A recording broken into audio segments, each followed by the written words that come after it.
Hello friends, welcome to today's Samayal. இன்னைக்கு நம்ம today's சமையல்ல ரொம்பவே வித்தியாசமா ரொம்பவே குறைவான நேரத்துல ஒரு டிஃபன் ரெசிபி தான் பார்க்க போறோம். இதனுடைய சுவை வந்து பாத்தீங்கன்னா ரொம்ப அட்டகாசமா இருக்கும். அது மட்டும் இல்லாம ரொம்ப குறைவான நேரத்துல இத நீங்க செஞ்சு முடிச்சிட்டு ஏட்ட வந்துடலாம். இப்போ இத நம்ம எப்படி செய்யறதுன்னு பார்க்க ஆரம்பிச்சிடலாம். நான் இன்னைக்கு ஒரு 5 போல கோதுமை பிரெட் எடுத்துர்க்கேன். நீங்க அந்த ஒயிட் பிரெட் இருந்தா கூட பயன்படுத்திக்கலாம். இப்போ இந்த பிரெட்டை கொஞ்சம் கொஞ்சமா பிச்சி மிக்ஸி ஜார்ல சேர்த்துட்டு நல்லா வந்து பூத்துருவலா வந்து துருவி எடுத்துக்கங்க. இப்போ இது கூட ஒரு 1/2 கப் போல ரவை சேர்த்துக்கலாம். ரவை இன்னைக்கு நான் வறுக்காத ரவை தான் சேர்க்கிறேன். நான் இன்னைக்கு பாம்பே ரவைன்னு சொல்லக்கூடிய அந்த குட்டி குட்டி ரவை தான் வந்து சேர்க்கிறேன். உங்ககிட்ட அந்த பெரிய ரவை இருந்துச்சு அப்படின்னா மிக்ஸியில் ஒரு பல்ஸ் கொடுத்துட்டு அதுக்கப்புறம் வந்து அதை சேர்த்துக்குங்க. இப்போ இது கூடவே ஒரு 3 டீஸ்பூன் போல அரிசி மாவு, பச்சரிசி மாவு சேர்த்துக்கலாம்.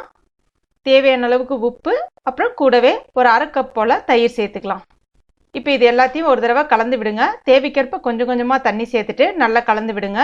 இப்போ இந்த பதத்துக்கு இதை கொண்டு வந்துருங்க. கெட்டி இல்லாமல் கலந்து விட்டுக்குங்க. இப்போ இது ஒரு 10 நிமிஷம் அப்படியே இருக்கட்டும். இப்போ ஒரு 10 நிமிஷம் போல் ஆயிடுச்சு. இப்போ இதில் பொடிசாக கட் பண்ணியிருக்க வெங்காயம் வந்து 2 எடுத்துருக்கேன். கூடவே ஒரு தக்காளி, கொஞ்சமாக கொத்தமல்லி கருவேப்பிலை இலைகள். இப்போ இதில் 2 முட்டை வந்து அவிச்சிட்டு மேலே இருக்கக்கூடிய அந்த வெள்ளை பார்ட் மட்டும் இருக்கும் இல்லையா, அந்த வெள்ளை பார்ட்டை மட்டும் சின்னதாக பொடிசாக கட் பண்ணி எடுத்துருக்கேன். நீங்கள் வந்து வெஜ் பிரியர்களாக, அதாவது சைவ பிரியர்களாக இருந்தீங்க அப்படின்னா நீங்கள் முட்டைக்கு பதிலாக குடமிளகா, பச்சை குடமிளகா இருக்கு இல்லையா, அந்த குடமிளகா பொடிசாக கட் பண்ணிவிட்டு சேர்த்துக்கலாம். இப்போ இதில் 1/2 டீஸ்பூன் சாட் மசாலா பொடி உங்ககிட்ட இல்லைன்னா நீங்கள் சின்ன ஜீரக பொடி வந்து சேர்த்துக்கலாம். அடுத்ததாக 1/2 டீஸ்பூன் போல் தனி மிளகாய் பொடி, அடுத்ததாக 1/2 டீஸ்பூன் போல் மிளகு பொடி சேர்த்துக்குங்க. இப்போ இது எல்லாத்தையுமே ஒரு தடவை நல்லா கலந்து விட்டுடலாம். மாவு வந்து உங்களுக்கு அடை மாவு பதத்துக்கு இந்த கன்சிஸ்டன்சிக்கு இருக்கணும். சப்போஸ் உங்களுக்கு தண்ணி பத்தாத மாதிரி இருந்துச்சுன்னா கூட கொஞ்சம் தண்ணி சேர்த்துட்டு மாவு இந்த பதத்துக்கு கொண்டு வந்துடுங்க. அடுத்ததாக தவா வந்து ரொம்ப ஹாட்டில் இருக்கக்கூடாது, மிதமான சூட்டில் இருக்குது. இப்போ இதில் நம்ம மாவை ஊற்ற ஆரம்பிச்சிடலாம். ஒரு 1.5 கரண்டி போல் மாவு சேர்த்துக்குங்க. அடை மாதிரி தான், ஜஸ்ட் லைட்டாக அப்படியே ஸ்ப்ரெட் பண்ணி விடுங்க. சின்ன ஹோல் எல்லாம் எதுவும்லாம் இல்லாமல் அப்படி மாதிரி ஸ்ப்ரெட் பண்ணி விட்டுட்டு தேவைக்கேற்ப எண்ணெய் சேர்த்துக்குங்க.